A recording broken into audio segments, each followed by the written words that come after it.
This episode is brought to you by Hollywood Mainstays. Hollywood Mainstays are hair-safe, reusable Velcro grips that give discreet all-day hold. Designed for professionals and loved by everyone, they work where pins can't, keeping your style flawless from start to finish. Hollywood Mainstays, not a pin, not a clip, just better. You can find the link in the episode description.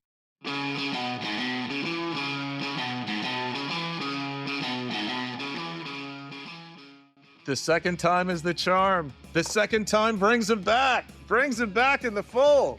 He remembers who he is. Hello, everybody. My name is Ron, and welcome to Why This Film, a podcast where we explore the artistry, cultural impact, and legacy of movies in the Criterion Collection. Each episode, I sit down with experts and cinephiles to ask, why was this film chosen for the collection, and why does it still matter today?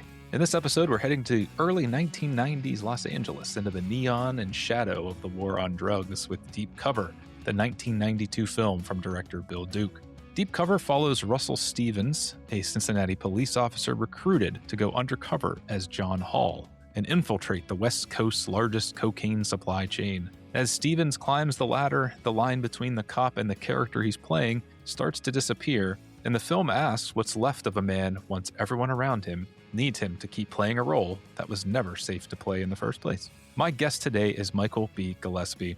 He is an associate professor in the Department of Cinema Studies at NYU. He is the author of Film Blackness, American Cinema, and the Idea of Black Film. His writing has appeared in Film Comment, Film Quarterly, and the Criterion Collection, among others. And he served as the consulting producer on the Criterion release of Deep Cover. He wrote the Criterion essay that accompanies the film, and there's no one better suited to help me dig into this film. And with that, here's my conversation with Michael B. Gillespie. I've been dying to ask you this question. Actually, there's quite a few I have here. But the first question I have... All right. I might have answers. So. This one, I'm very confident you can answer this. Okay. So you were the consulting producer. Yes. On the release of Deep Cover. What does that job involve? So I have been a consulting producer on 3 releases. Deep Cover was the first. That was with Issa Club. The second was the Shaft release, and that was with Kim Hendrickson. And then the third was Colleen Smith's Dry Long Show, and that was with Abby. It essentially is about you were brought in as someone to be in conversation with the conception of the project. That can very well take different forms. On each project, I did a different kind of work. For the sake of Deep Cover, I knew Issa Club because he was friends with one of my best friends on a local football team called the Wanderers. It was good to meet up with Issa and talk about things. Issa was not, I don't remember him being very familiar with Deep Cover at first. And so we began to think about what is the bread and butter really of Criterion, of a particular kind of curation of the object, which is about being attentive to the supplements. In my mind, in my heart of hearts, in my full-on fucking devotion for this film, I wanted a conversation between Jeff Goldblum and Lawrence Fishburne. I wanted them to be able to look back and kind of, be kind of shocked and amazed about what I thought of as a particular kind of radicality in terms of an interracial buddy film of its day. Lawrence Fishburne was immediately on board, but we were getting nothing from Jeff Goldblum. And it wasn't until much later that in the midst of a post-COVID, if we're going to believe that COVID is even over now, we found out that Jeff Goldblum was stuck in Europe. So that's why we were having trouble getting in contact with him. And so when he finally did commit to saying yes, and then we reached back to Lawrence Fishburne, he was no longer available. So that was kind of heartbreaking. But what became really wonderful out of that was I was always interested in the short film that Bill Duke did that won a Student Academy Award when he was at the AFI. So I got in touch with the American Film Institute, and they sent us a link to the film. There was a guy at AFI who was like, you might be interested in this too. And it was the conversation that Elvis Mitchell had with Bill Duke and Lawrence Fishburne. And even though it was a little bit heartbreaking for me that we could not have the Lawrence Fishburne, Jeff Goldblum conversation, it was just incredible that we at least had this. So that was one thing. in terms of the consulting producing. The other thing I felt was really important about Deep Cover was that this features the debut of Snoop Dogg on the song 187. It is the first song that Dr. Dre does after leaving NWA. This is the song that is the prelude to what is later the Chronic that comes at the end of the year and really significantly reshapes the landscape of hip hop. I felt like we have to have a conversation, and thankfully we got Oliver Wing and Claudrina Harold to do that. And then I felt like I want to talk about this film with someone, and Raquel Gates is outstanding, and She she's was a great. dear friend. Yeah, she was Yeah, great. and she's a dear friend, and I felt like that we had enough. Issa definitely felt that, and it was great to work with Issa throughout at every step. So even in spite of the fact that it wasn't a dream that I had, the release became a really nice manifestation. And I think what immediately became surprising about the release is how many people had not known the film. This was a film that I thought everyone knew, and I think that was a part of what's really wonderful about Criterion's envisioning of the releases is that they're not really exclusively trying to satisfy an established audience, but to build new audiences for whatever object comes down the pike. As you were going through all that work, how did your view of the film change? I'm assuming it changed. It changed because I guess another interesting part of the supplements that Issa and I built was the actual conversation with Bill Duke. And as a part of my own research and conversations with Issa, it became clear that it was important to talk about how important Bill Duke was in terms of his television work, that he had done such extensive work in the way that many Black directors in a post 70s Blaxploitation moment were able to continue to work, especially people like Michael Schultz. So having that conversation with Bill Duke after doing some research and discovering a lot of shows that he did that I'd never heard of, that was quite nice. I suppose I'd been so fixated on the film that in working on the project, I learned to appreciate even more how important Bill Duke is to any kind of conversation about American film and American television, but also in terms of the idea of Black film in general. I appreciated his story. I think it was Dallas. He was a director on an episode of Dallas. He tells the story of how he pulls up and has to explain in one way or another that he is the director of the episode. And he should be allowed into the. It's like I feel like I've heard that story I can totally many see times. that scene. I can totally see it. Or him when he's walking. They're shooting the fucking Killing Floor, right? And they're walking in the streets of Chicago, and Harold Washington has just won. He's just become mayor of Chicago, and him getting kind of caught up in a party around that. It's like, my God, why has Bill Duke never told this story before? If you live long enough, you have stories. And I'm really glad that we were able to get some of those from Mr. Duke. Let's talk about Bill Duke for a second. He performed in Amiri Baraka's Slave Ship off Broadway. Yeah. He played a Black nationalist in Car Wash. And then he directed A Rage in Harlem right before this in 91. Do you see that history show up in Deep Cover? Like, do you see those influences and that work show up in any way in Deep Cover? I think the easiest way of answering that would be to say that Bill Duke came up in a climate in which there were very rich and complex conceptions around the art of Blackness. I think Bill Duke kind of came up on stage, particularly recognizing that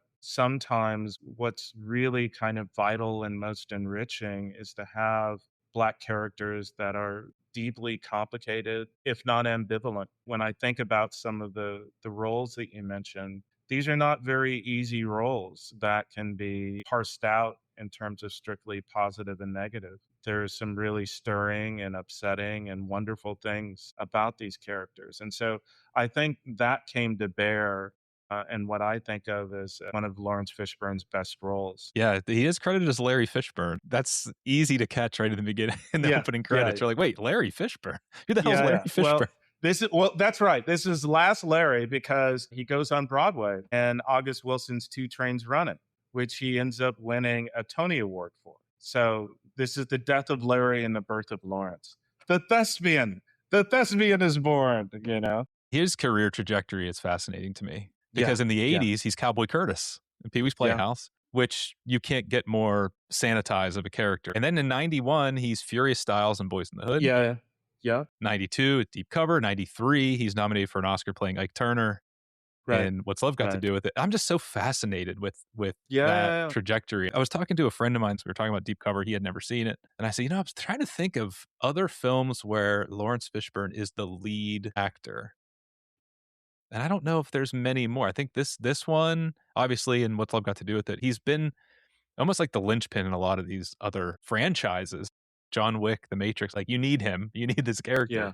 But the vehicle isn't through him. And I feel Right. like we've missed Right. out on some great performances by I not giving mean, him the reins to some more films. there are a couple of things that come to mind for me in terms of the arc of his career that you just said. I would definitely linger a bit on him lying about his age to be in Apocalypse Now. I would definitely add 1988 Spike Lee's School Days, and I would not sleep on Hannibal, the NBC TV series, which might have been Right.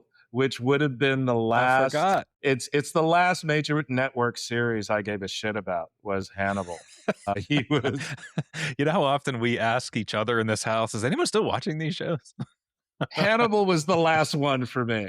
I thought Hannibal was incredibly wonderful, and I loved Lawrence Fishburne's character. And it's interesting that you bring up The Matrix because, not to go too off the rails here, but my biggest fear when I went to go see The Odyssey was that I didn't know whether I'd be able to look at Matt Damon that long. Um, but I know as what you mean, but the way that you know what I mean. sounds. You know exactly what I I know mean. what you mean, but the way that sounds is a little Well, off, in but the that's sense, good. but the thing about the Odyssey that I found so incredible was I found myself thinking about the Matrix a lot. Matt Interesting. Damon doesn't really have to do a lot in the same way that Keanu Reeves didn't have to do a lot because it was the supporting cast that was really what was doing all of the work. That's my quick hot take on that.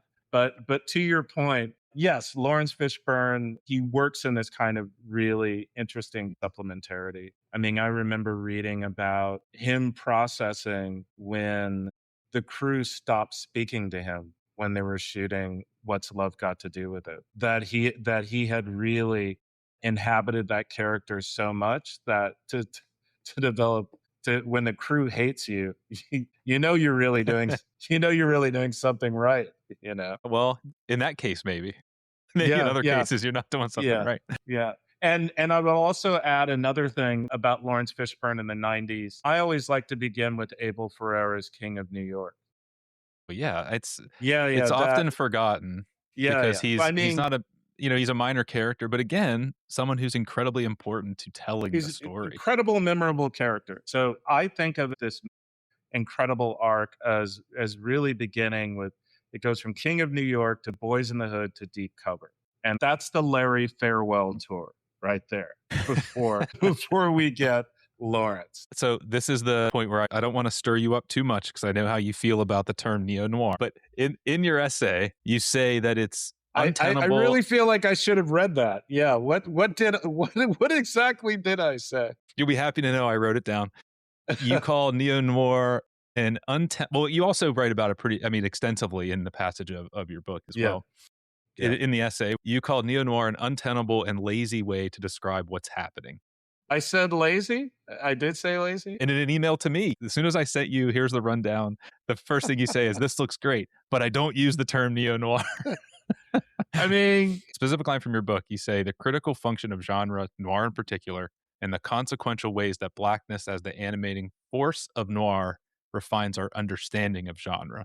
So I feel like if you pair that line from the book, the line from the essay, you start to paint a little more of a clearer picture. But I was hoping you could unpack that idea of why you feel neo-noir as a term is untenable. And lazy. And lazy.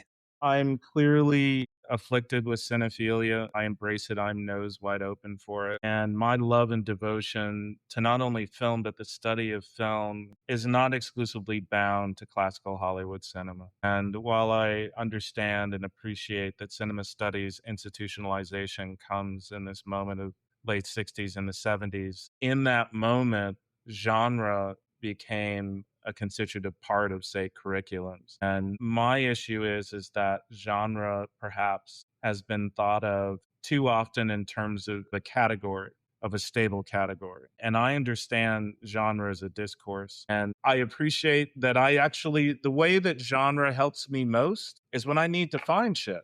Back in the day, if you're in a video store or DVD store, you don't want to have like a debate with the person behind the counter. You're just like, where are your musicals? Where's your romance? Where's your thrillers? And that's fine. But I felt like I was a bit tired of the way the conversations of noir just were continually being had as though we had to kiss the ass of the 40s and 50s. And to me, what makes noir so wonderful is that it is always a conversation about the social contract and who is a citizen and what does crime mean. If that's the case, then it's always contextual. We have to be very precise about the moment that we're talking about without reducing it to whatever they were concerned with in the 40s and 50s. So it was more about, I love you guys, but Please don't use this term. Please don't use this term. I don't want to have to bow down to classical Hollywood cinema to have a conversation about 90s noir. And in that sense, it does this idea, the cheekiness on my part does come out of the fact that I've been teaching a 90s noir class for several years. And because the way that 80s noir films were so quickly dismissed as derivative, especially by way of figures like Frederick Jameson, seemed a bit unfair to me. That by the time you get to the 90s, I felt like these filmmakers are not as compelled by the classical model. So, just for the sake of argument, in my 90s noir class, the last time I taught it, these are the films that I screened: LA Confidential, Devil in a Blue Dress, Cape Fear, The Limey, The Grifters, Deep Cover, Homicide, Bound, Clockers, Jackie Brown, Suture, Wild at Heart, Doom Generation, and ended with The Big Lebowski. You're all over the place there. It's a wide range. It's a wide range. And each film is a very distinct conversation with the idea of noir. I'm not in it to come up with some kind of universal term, because we need to be particular in every case rather than just saying, again, that everything is derivative of the 40s and 50s. I think that the golden age of the 40s and 50s of film noir, it's some of my favorite cinema. And of course, it is a cinema that's informed my love of things like Deep Cover and what I kind of understand as a 90s noir. But I understand this in the sense that the discourse should always move forward. It shouldn't go backwards. I'm excited for whatever noir is on the horizon that will continue. If you're enjoying Why This Film, please follow, rate, and share it with another film fan. You can support the show and even text me your thoughts through the links in the episode description. Let's get back to the episode. Challenge me. Are you ready to jump into the film here? Yeah. Let's jump into the film. The film opens in there's a card, Cleveland, 1972, and as a boy, Russell Stevens watches his father die after a liquor store robbery, and he vows at that point to never end up like him. We come to find out that means is no alcohol, no drugs, no violence. He's not going to lead that life. And 20 years later, we're all of a sudden in Cincinnati. Yeah. And Stevens is one of 3 black police officer candidates that are interviewed by a man named Carver, played by Charles Martin Smith. And each candidate is asked the same question. What is he actually testing with that question? Is it solely meant to be provocative to the audience and to the officers to garner a reaction from them? I mean, there's this kind of hypothetical scenario that's put in place where someone can use racial slurs in a hypothetical sense to test one's reaction. Of course, Russell Stevens brilliantly answers that question in a way that puts the asker of the question in their place. To me, that kind of hypothetical moment where one seemingly is allowed to use racial slurs, it was just so highly reminiscent of Jackie Robinson's interview with the Brooklyn Dodgers. That Branch Rickey is calling Jackie Robinson out his name. And this is all to test to see whether, Jackie Robinson wasn't the best Negro League ball player, but in the eyes of Branch Rickey, he was the one who had the best sensibility. to be able to stand the abuse of white crowds. So that's supposed to justify the racial slurring that happens. And I've always found that, and as well, I think I also write about this in the book, that not only do I think of it in terms of what's allowed in these hypothetical scenarios with Branch Rickey and Jackie Robinson, but also thinking of Chevy Chase and Richard Pryor with the job interview scene in the 1975 appearance of Richard Pryor on Saturday Night Live. I'm just really fascinated by the familiarity of that kind of exchange and the ways that that then becomes a mark of him being savvy enough to be the right candidate. But of course, in my mind, I lean more towards the second candidate's response, which is when he grabs him by the collar. Desk. Yeah. He reaches across the desk, grabbed by the collar, and says, "Who the fuck do you think you're talking to?" Right. And it's like, that to me is totally appropriate too. I found it really intriguing that we start in that moment of when we're first introduced to him. It's the first we see of he's exerting his power over these men or whoever's going to be who he deems as the right person for the job. Why is Russell Stevens, obviously played by Larry Fishburne, why is his response the right one? So any kind of racial slur is an excuse to not have to think. These are terms of dismissal. It's like, I know who the fuck you are. You are this term. I don't need to think about you. His response suggests that there is an entirely different category that Carver does not know about. Okay. Right? You know, in that sense of like, if this thing is the one that would answer that question, I am not that thing. It's very clever of the ways of thinking outside of the question are not allowing the question to limit the scope of who you are. I think that's what's kind of playing out in the scenario. It's definitely provocative. It gets your attention for just film-wise. We have someone's father is killed, and then the next thing you know, you're being forced to watch this. Yeah. I guess you can call it an interview. I mean, you're kind of dizzy after Daddy dies in the snow, and then you're like, "Fuck, hey, he was in American Graffiti," and then he talks, and then you're like, "Whoa, we're someplace we're else off and running." Yeah, we're off and running. Yeah, they do it differently in Cincinnati, I guess. Yeah, and they have shitty chili too. I'm a Pittsburgh sports fan, so that's we can talk all the smack we want about Cleveland and Cincinnati. Yeah. Cincinnati has the worst chili in the northern hemisphere. Isn't that what they're known for? Are they known for putting it on everything? Everybody from Cincinnati is always peddling this damn chili, and it's like, it's not a chili, it's an abomination. That's what it is. So Carver, he pitches this assignment, but first he's reading off Stevens' psych profile. Have you ever taken a look at your psychological profile? You know you score almost exactly like a criminal? Look at this. Resents authority, rigid moral code, but with no underlying system of values, insufficiently developed sense of self. Look at this. Look at these scores. Look at all the rage. Look at all the repressed violence. I'm telling you, undercover, all your faults will become virtues. You'll be a star there, John. You'll do a lot more good there than you ever would have in uniform.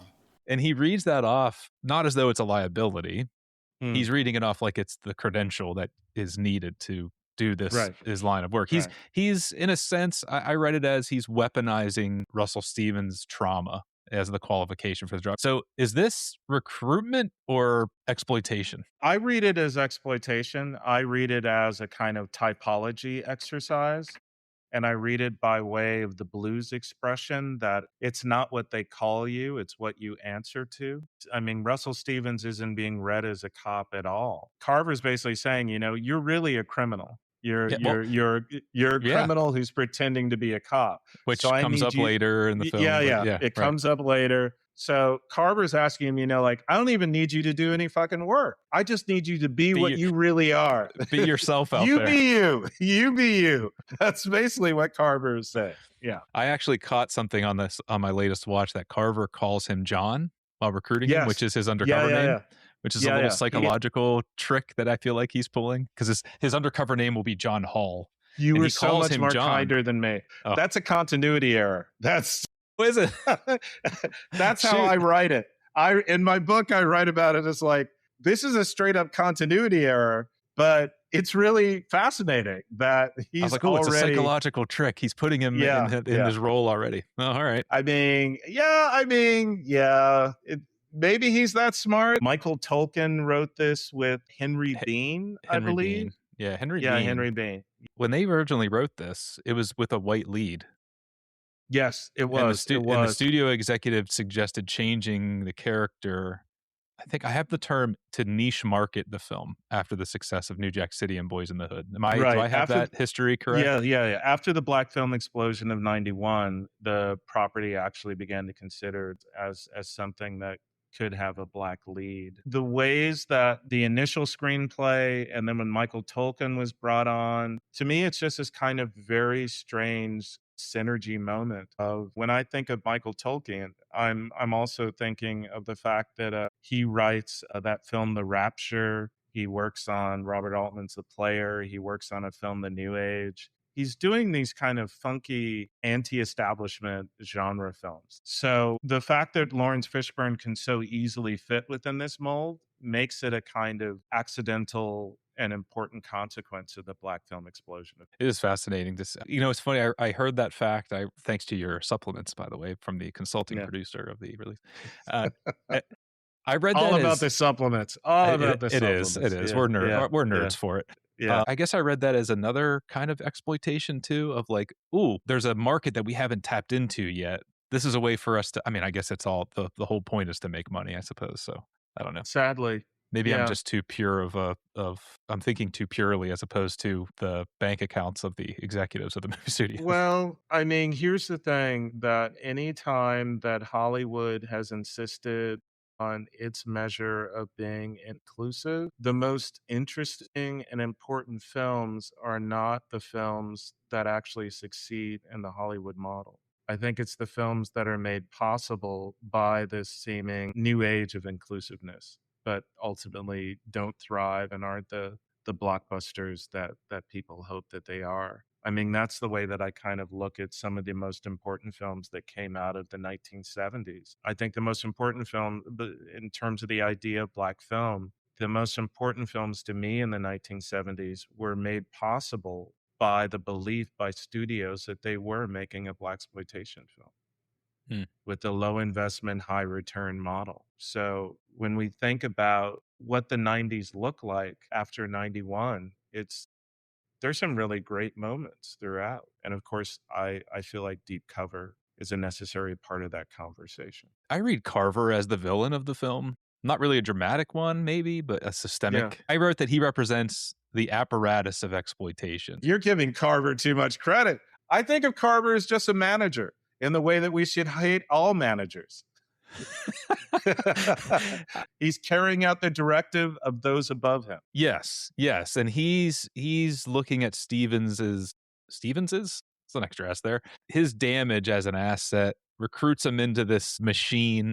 And then whenever it comes time later down the line, about an hour and 15 minutes into the movie, he puts a stop to it because it's not in the best interest of the state. You don't think that's what Bill Duke's trying to convey, that the system is the villain? You think there might be something more to that? Well, yeah. I think that Bill Duke is definitely making a critique of say American tendencies. I think one of the things that has really, in terms of thinking of what the film means after its release, the film suggests that the American government is colluding with Latin American drug dealers for the sake of beneficial policies for America and Latin America. And at the point of its release in 1992, it's completely speculative. But of course, by the end of the decade, we know that it is true by way of Gary Webb that, yes, indeed, cocaine trafficking became a part of funding the Contras in the battle against the Sandinistas after the American government, after there was legislation that was passed, which put a cap on how much federal funding could go towards the funding of counterinsurgency groups. So the shit's not speculative anymore. No, isn't that wild? It's almost crazy. Like a premonition. I was watching it and I had to go look at the dates of when that all came out, and I was like, oh my God, this is years before. The Deep Cover was years before. Yeah. But of course, this is an argument that's been made for decades of why was there seemingly such a free-flowing pipeline of drugs into America, especially in terms of the conversations that were happening around heroin. The urban legend was that this had a great deal to do with soldiers that were coming back or some kind of trafficking channels. And of course, it's all borne out to be true. It's exceptionally disturbing, but I think that it's incredible that Deep Cover is able to seemingly have a minor plot point that becomes more consequential long after the film has come and gone. Deep Cover, the borderline documentary. Yeah. Stevens, he accepts the job and he arrives in LA. He is now John Hall.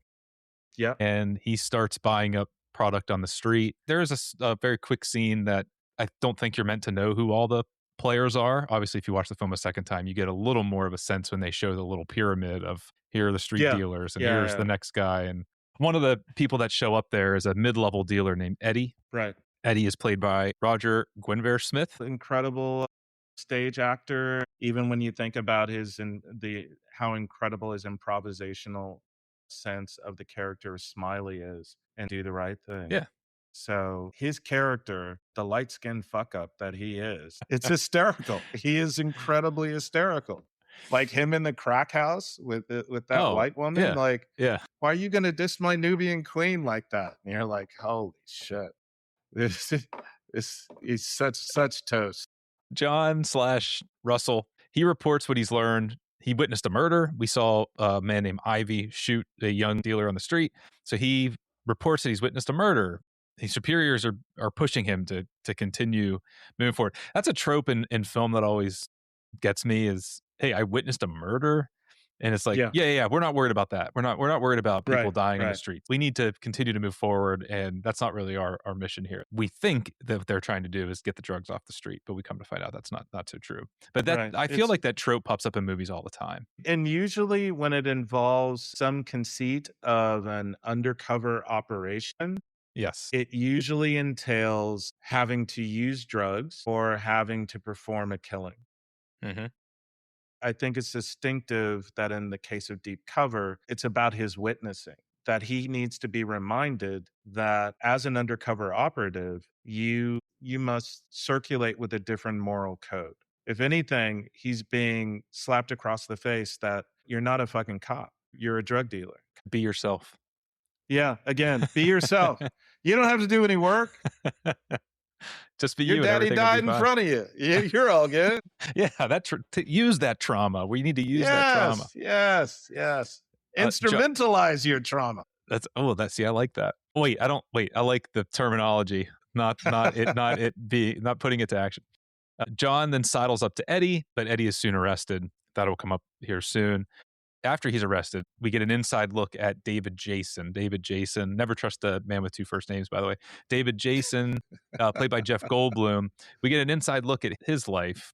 He's the lawyer who launders money for the cartel. How would you describe how Bill Duke presents David Jason's life at this starting point? Because we're going to see a major transformation from this point until the end of the film. It's really fascinating to me that at this point of Jeff Goldblum's career, that it's a great opportunity for him to be a bastard.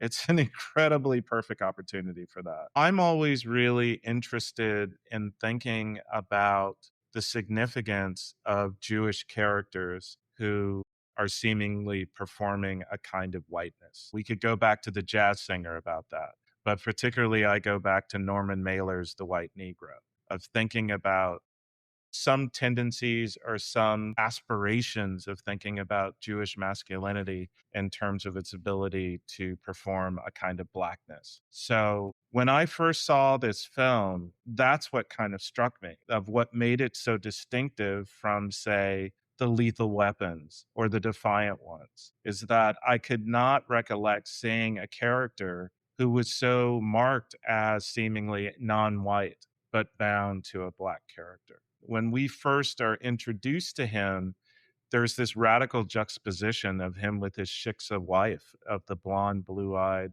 wife in the sense. And it's almost kind of cliched, but he's so quickly marked as someone of a kind of aspirational Jewishness that I found really fascinating. I think, as you've alluded to, he goes through a radical transformation. And I arguably think that his transformation is much more dramatic than that of Russell Stevens' John Hall. The interaction between Jeff Goldblum and Lawrence Fishburne, I find it so incredibly refreshing. I don't like to be patronized by interracial buddy films that seemingly are working out that offer some kind of resolution to the problems of the world in which we live. And that's a part of the social problem tendency. And it's very fantastical, and it's lovely to believe in, but it is fantastical. So I like that they have some really hard and rough exchanges I have them about their listed. They're yeah, coming. about about their differences, that you can't walk away from that shit thinking that this is a happy joy moment. There is no kumbaya between the two of them, and again, I find that kind of very refreshing. Eddie sets up Stevens. He kind of has to give somebody up, and Stevens is arrested. And then David Jason gets Russell Stevens out of the jam at his arraignment. He's acquitted because the buy he was busted for, they weren't drugs, it was a baby laxative. And so I find myself thinking, the old baby laxative the old switch. switcheroo. Yeah. Yeah. It's like the banana and the tailpipe of drug deals, right? Another film about a black character and his relationship with his white counterparts. Is Stevens being used by yet another party here to expose Eddie? I think that he's more of a bystander. I mean, they don't really need him to confirm or deny anything. All they really needed to know was that a rat had made its presence known. So it was just the situation provided a way of testing, and thankfully, or not really thankfully, it doesn't really work out well for Eddie. It does not work out for Eddie at all. No. That's where we meet Felix Barbosa, Right. the underboss. He beats Eddie to death. Once Felix learned that Eddie's been talking to the cops, David gives Stevens even more product than the DEA can plausibly buy, and it forces him deeper into dealing. And this is where their partnership really starts to come together. And this is an exchange I've also been dying to ask you about, because you do speak about it quite extensively, or write about it extensively in both the essay and in your book, is that Stevens goes to meet David in a hotel room, and David had just been with presumably a prostitute. I'm not sure. It's suggested that it's his mistress. In the hallway, they're leaving, and Jason asks Stevens why he likes sleeping with black women so much. David, we gotta go, man. I like balling black chicks so much. I don't know, maybe you feel like you're fucking a slave. What do you mean, like a bondage thing? No, like a racist Hey, thing. what's the most intense sex thing you ever did? You ever been with two women at the same time? Yeah, your mother and your father. Oh, wow, yeah. Did my mama get buck wild on you? Fuck. You wrote that Hall's line reflects the dynamics of power and racialization that shadow Jason's desire, and that it ruins any possibility of social problem solving. I was hoping you could unpack that and just that exchange, because that's another one that if I'm not prepared for that exchange. It's almost shocking. Yeah, I do want to say first off that when I first saw Felix Barbosa's character, beating to death Eddie with a pool cue, the whole time I was immediately thinking the fact that, wait a minute, that's the guy from Barney Miller, because that is Gregory Sierra, right? Because Yes. I'm a product of my age. I mean, when I saw him, I knew him already from Barney Miller and Sanford and Son. It was quite incredible to see him in that moment. So Quite shocking to see him beat Smiley yeah.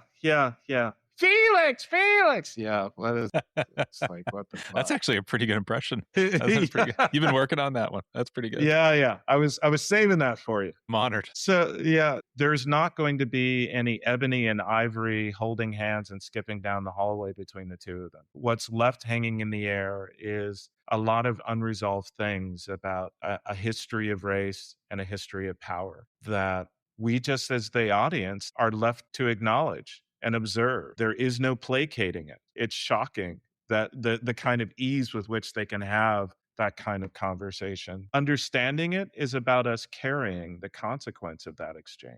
I mean, there's a history of America that's happening in that exchange. As much as there is not said, there's a hell of a lot that is said. And I think that's what I find really so important about that exchange, and also a great relief that this film is not going to condescend to me, that this film is actually going to pose some very hard things. And this film is very much about fuck your trigger warning. There's some very rough things that it has to say. Yeah. Yeah, they don't tiptoe around each other at all in the entire film. Even in the very beginning when they first meet, what does David say about Russell? He said, "Oh, he's a cop." Like, Yeah. even that is Yeah. not, there's no Yeah. hesitation. Like, whatever's on your mind, they just come out with it.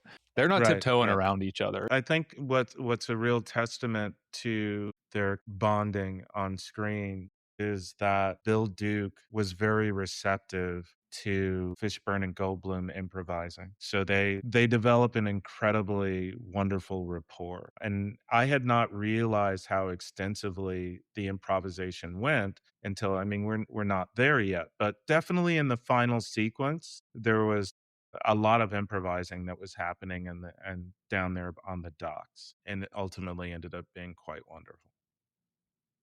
Victoria Dillard plays Betty, and Betty the Beard, yes. we are introduced to Betty. She runs an art gallery. They're using that art gallery to launder the cartel's money. And while flirting with Betty, Russell Stevens / John Hall, he holds a wooden mask in front of his face during the conversation. So he's performing John Hall for Jason the whole film, but here he's performing behind an actual mask while he's flirting with Betty. The And things women make you do, yes. Women Do make you wanna- make you go Balinese at the drop of a dime, yes.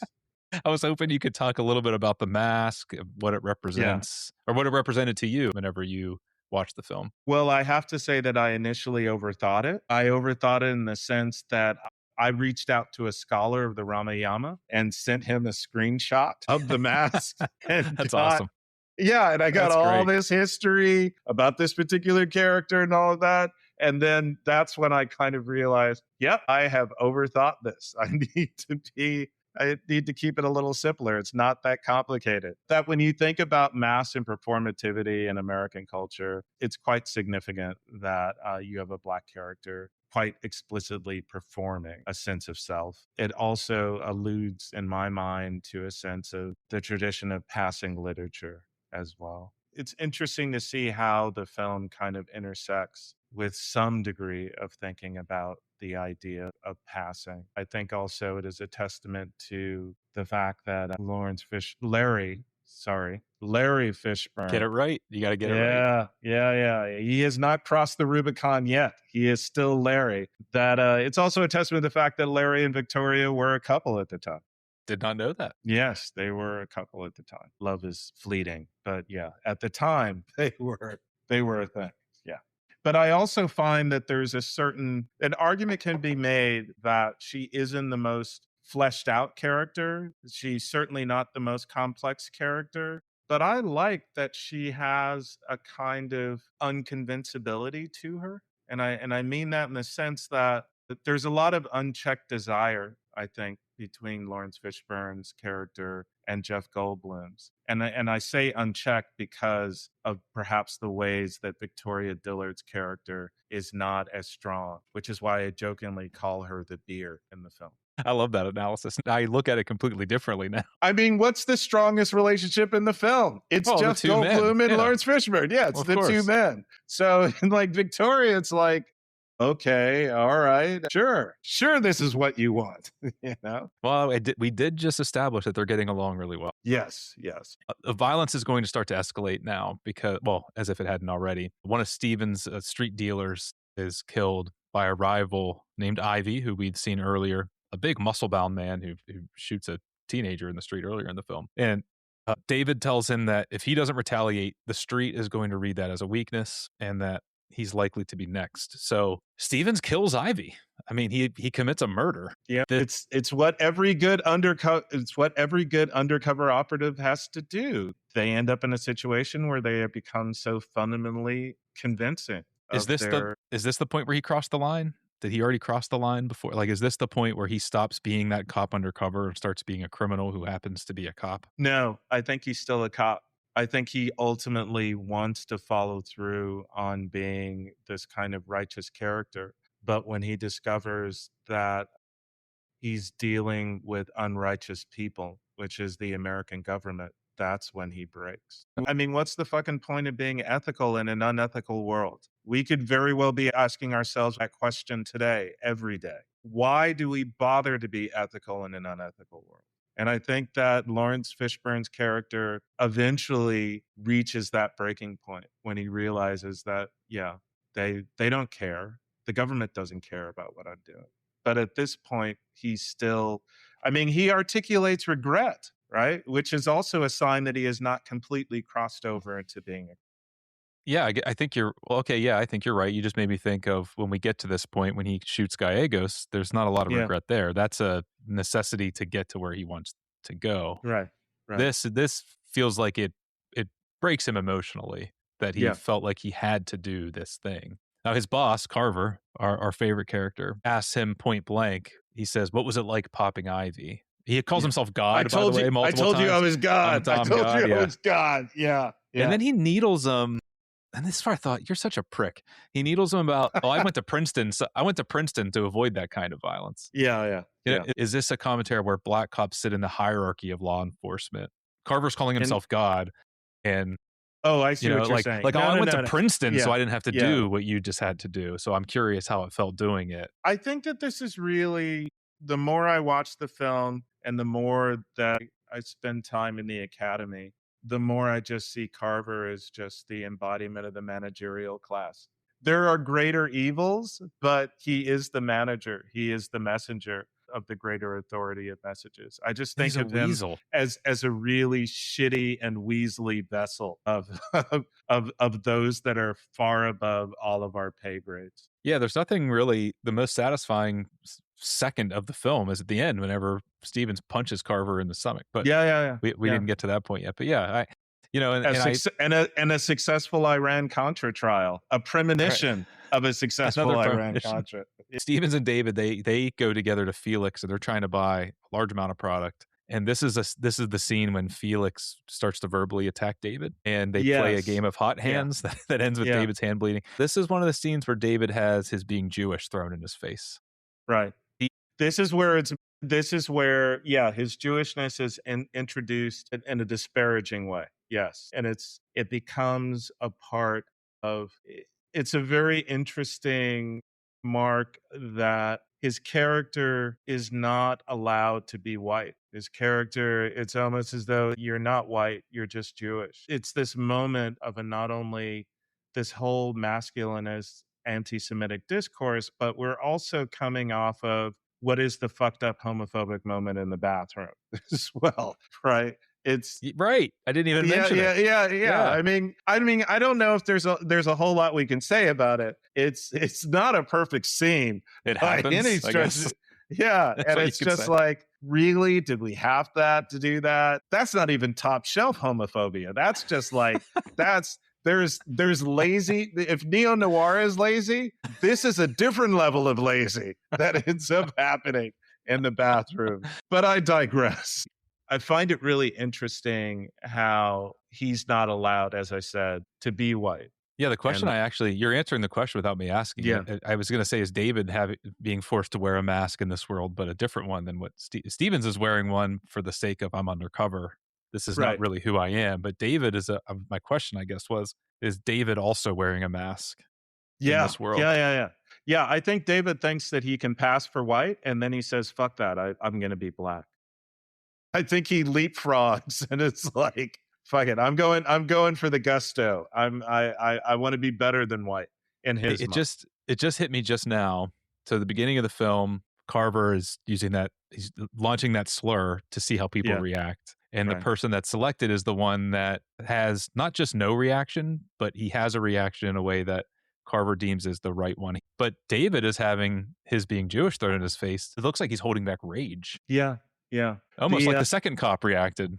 Except he doesn't actually grab Felix. That whole goddamn sequence where it's almost like I think of it as Jeff Goldblum as serial killer moment where he's just sitting on the couch.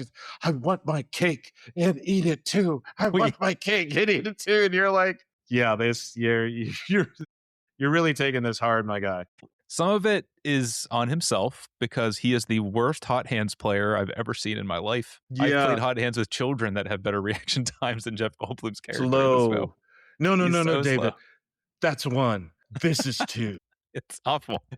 Felix gives up Stevens as Felix gives up Stevens and David to Taft. Taft is a police officer that we haven't mentioned yet, comes into contact with Russell Stevens earlier in the film. He's the original arresting officer whenever. Yes, Clarence Stevens Williams III, a great dad, a great father figure, father figure, even a better father figure than he was in Prince's Purple Rain. That's for damn sure. So his partner is dirty. He goes to Felix. Felix gives up Stevens and David. And Stevens exposes Felix wearing a wire during the bust. And the chase ends. They're all of a sudden in this car.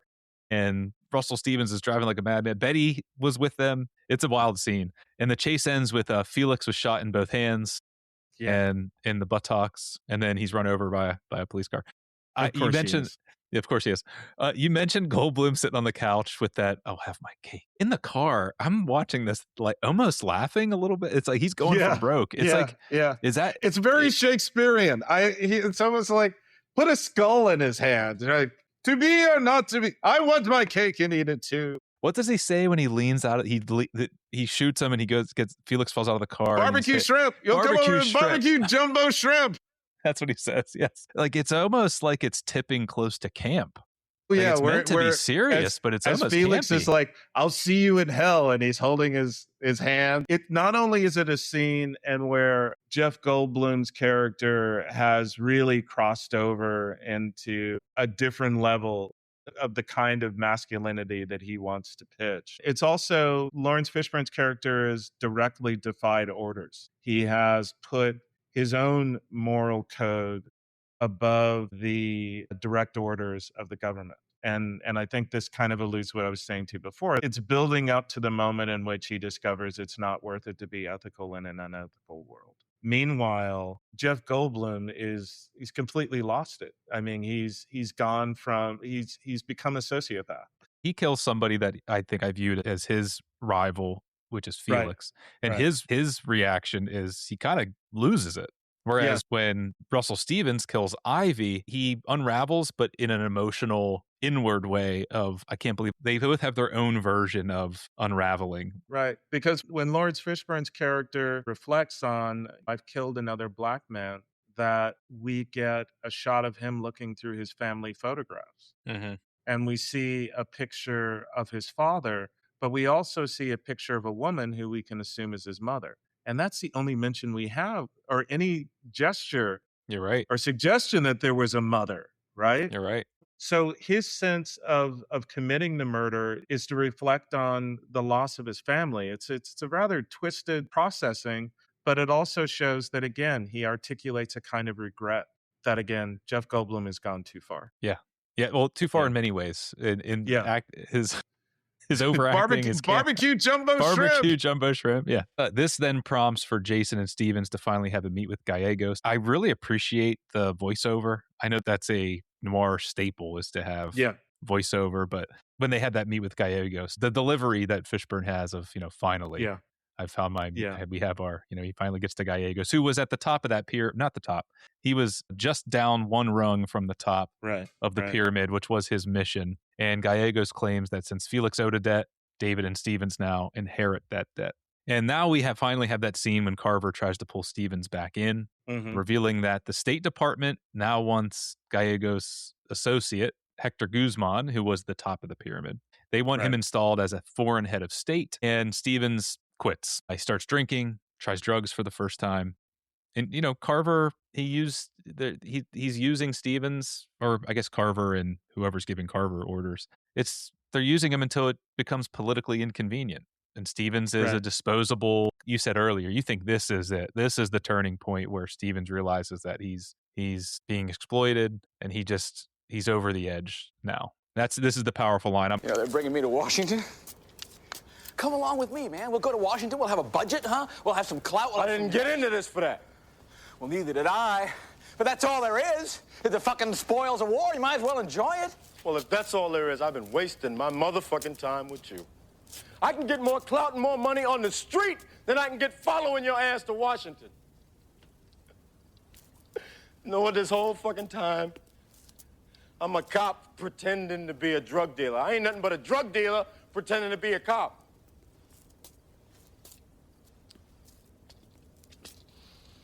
I ain't gonna pretend no more, Jerry.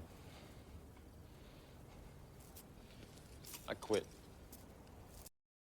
He's a character who is deeply laden with a lot of regret. Our sense of his personality is to be in service, to be righteous, to fulfill the codes of the law. His worship, in some ways, of being of use to the American cause. It's a slap in the face when he's saying, like, I've done all of this work. I've done what I thought I was supposed to do.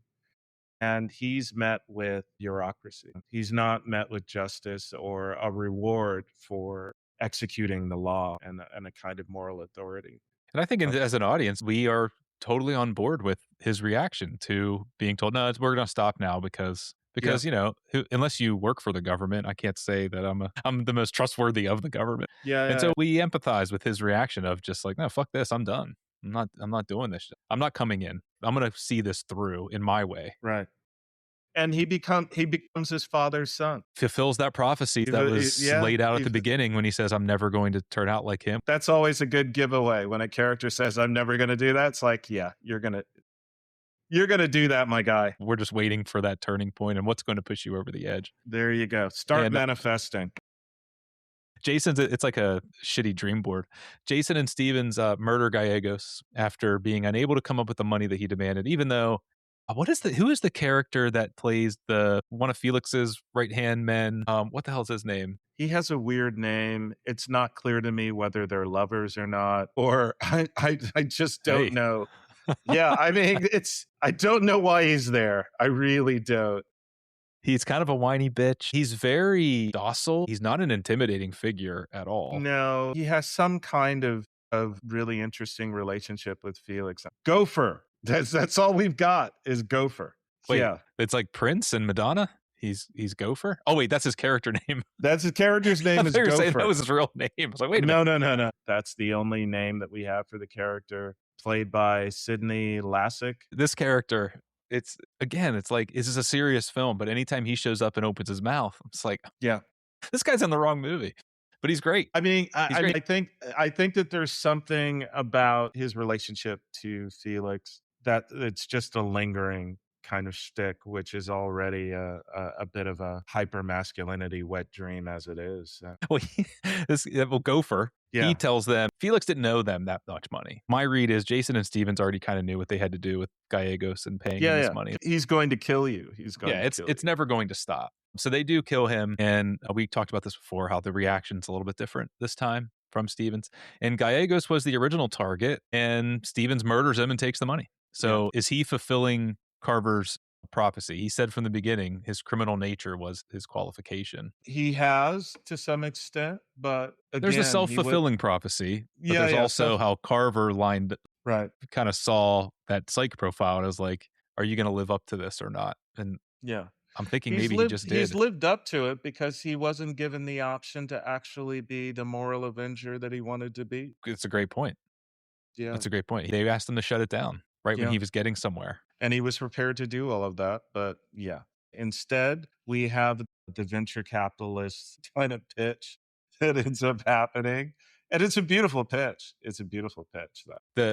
Elsewhere, we have not mentioned this. The neighbor, Steven's neighbor, when he first moves out to LA, she at one point tried to sell her kid to Stevens, and she dies of an overdose. And that neighbor story, the boy loses a parent to addiction. It's similar, not the same, but similar to the wound that Stevens is carrying from losing his father, who presumably was a abuser of drugs and alcohol. Are Duke and the writers drawing a direct parallel between Stevens' childhood and this neighbor, this child?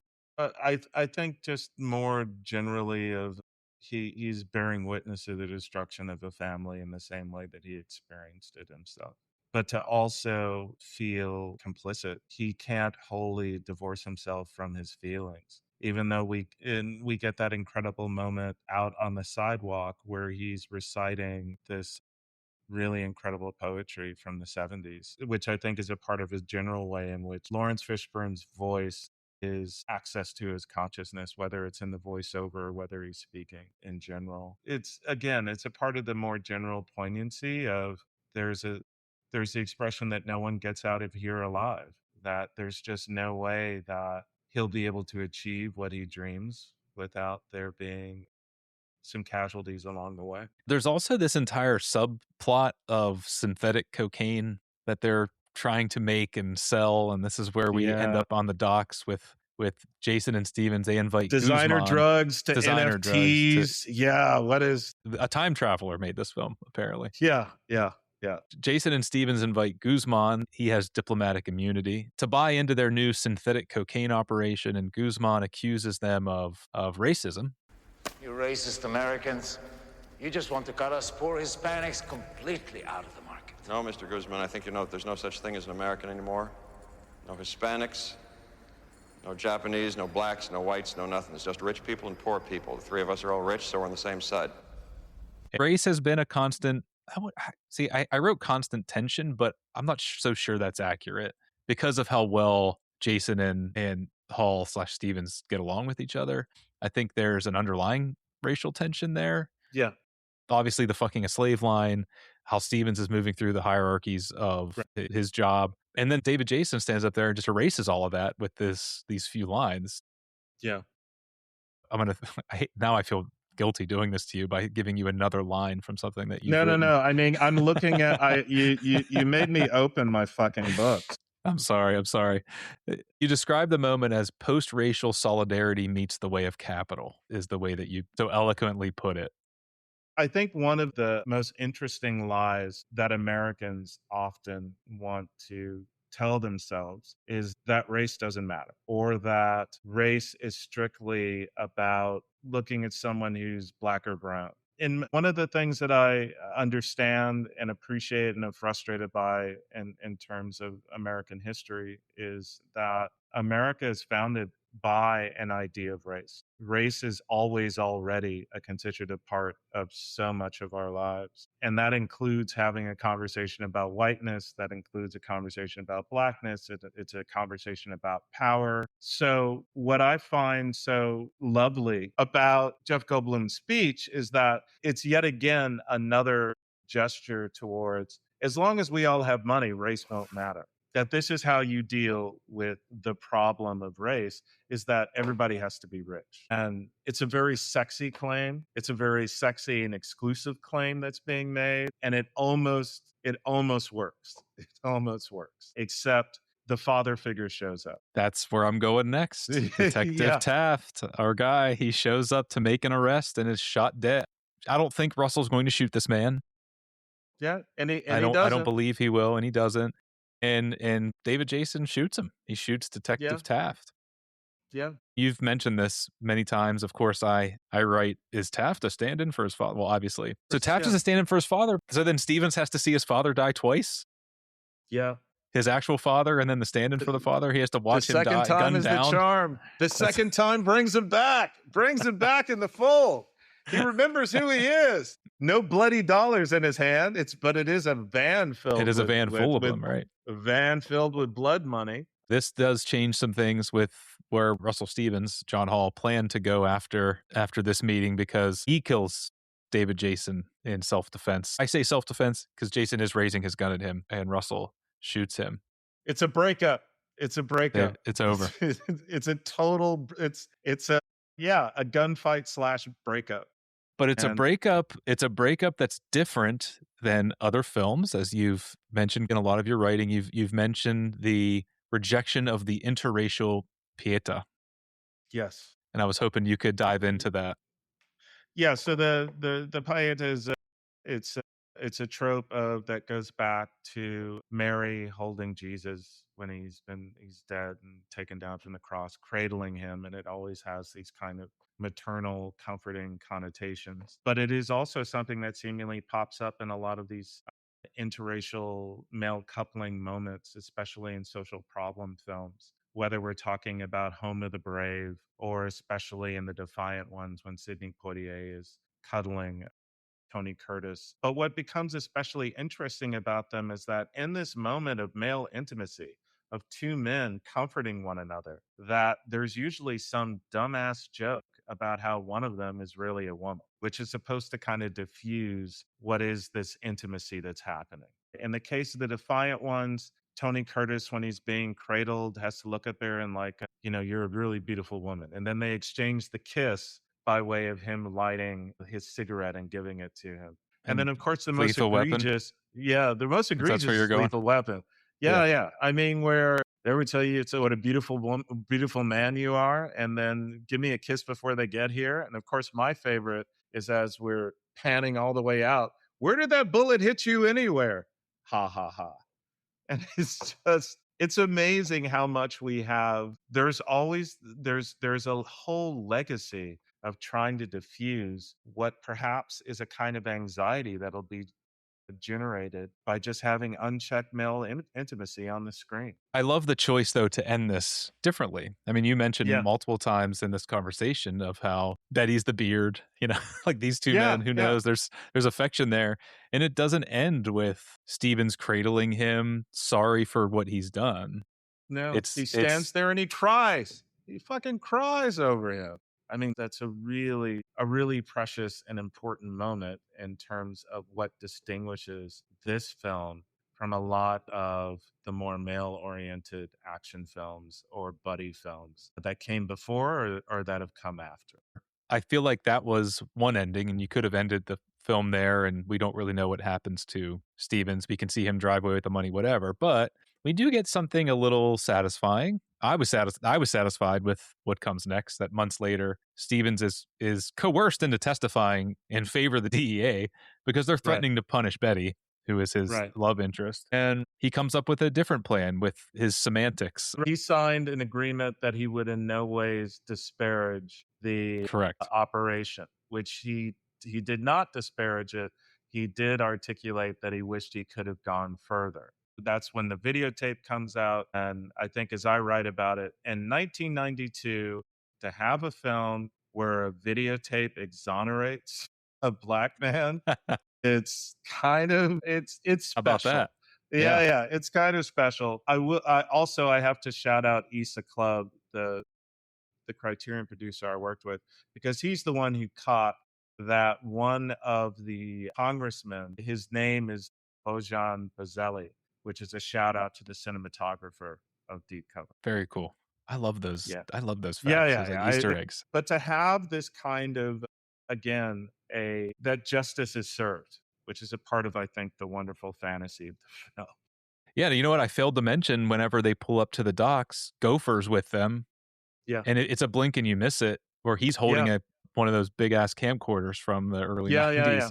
And they send him away, and you don't hear anything about it again until they get to the courtroom and they're playing this tape of what's going on with, they're exposing Guzman, and basically ends that whole idea of the U.S. government having somebody in place where they want in a government in a foreign country. I mean, it's definitely a moment of also thinking about, I suppose it was Eisenhower who initially introduced a kind of foreign policy panic around the possibility of communism spreading like dominoes, which I think was Reagan was definitely of that ilk in his concern for, by any means necessary, to quell communism in Latin America. So again, a film in which the government is actually the kind of outrage when that videotape is played. And then, of course, John Hull's response is copies of the tape have been sent to all of the major news. Now, tell me that's not an incredibly satisfying end. It's incredibly satisfying. I mean, it's awesome. It's incredibly satisfying. Yeah, as opposed to the crane shot pulling away from one man cradling another, making jokes. That's way more satisfying. It's very, very satisfying. It's certainly more satisfying than what happened to Gary Webb in the wake of publishing his stories in the San Jose Mercury. It's a kind of fantastical vindication. That's the word. That's the word. You feel that vindication along with this character. Yeah. Because you've been along on this ride with him the whole way, from whenever he was a kid to now. Justice has now been served. Yeah. And we get one final, or I guess maybe the second to last, little bit of satisfaction when he punches Carver and then has a callback to the line that got him the job in the first place. Which is, it's very satisfying. Carver's a small man, but it doesn't mean he can't be punched. Small men can be punched too. Yes, I mean every short king should be punched once in their lifetime, I think is the moral of that scene, baby. Maybe that'll be the tagline for this episode. Every short Yeah. king should be punched at least once. Every short king, you got to knock those short kings around. So he walks away with $11 million in drug money. Yep. And not really clear what he's going to do with it. We also see that the neighbor boy that was across the hall from him is in tow, and he ends the film as neither a cop nor a dealer. He's how does that final voiceover leaving us in ambiguity saying, what would you do? We took $11 million in drug profits out of the van. The money doesn't know where it comes from, but I do. If I keep it, I'm a criminal. If I give it to the government, I'm a fool. If I try and do some good with it, maybe it just makes things worse. Either way, I'll probably just wind up getting myself in more trouble. It's an impossible choice, but in a way, we all have to make it. What would you do? How does that work for you? Love it. I love it. It's not neat. Not everything has been resolved. Now you're making me read my shit. Sorry. I feel bad now. Yeah. I'm like, oh yeah, I did write that. What would you do? There is a more obvious point to be made about this moment of closure and reunification. The noir protagonist lives. This reconstituted character is revealed to be neither dead, a la Sunset Boulevard, nor dying, i.e. Double Indemnity or DOA. Also, in contrast to the Hood film, the Black protagonist survives in the end. Will he be a Black Avenger charged with saving a crack-addled generation of the unborn? Will he become Superfly, a missionary man, or a crusader? Can he be the cultural nationalist ethos of an organic intellectual met with a talented 10th? I'm a Black star. I'm not a gangster. Yeah, I mean, it was... To me, I was really thrilled by thinking about all these possibilities that the film kind of leaves open. I mean, of course, I was also mourning the death of David Bowie at the end there, but it's all a part of the process. So when it comes to Black protagonists, they are often framed in such definitive ways where there's seemingly a clear moral outcome or answer that's provided. I'm just relieved when I really don't know what the hell he's going to do. And the film does not give me a sense of what the hell's going to happen to him. So we close every episode where the guest gets the chance to give their answer to why this film. So why Deep Cover? Why does it deserve its place in the Criterion Collection? One of the things that I've always appreciated and will continue to appreciate about the Criterion Collection is that it was often an opportunity to discover. And often the nature of that discovery is caught up in a kind of sometimes it's caught up in this sense of a film's obscurity, its aesthetic loftiness, its art cinema aspirations. And sometimes it's just a really wonderful American film that isn't thought enough about. So for me, my experience with Deep Cover is very particular. When I graduated from college, I graduated from Morehouse College with a BA in English and the thought that I was going to write the great American novel. So I went to Japan and taught English for 2 years. I was in a small little town called Nejime in the prefecture of Kagoshima. And nearby was a video store that had a exceptionally limited selection of English language films. And one of those films was Deep Cover. So in my 2 years of living and thriving in Japan, I watched Deep Cover way too much. And of being in a similar situation, if I had known that I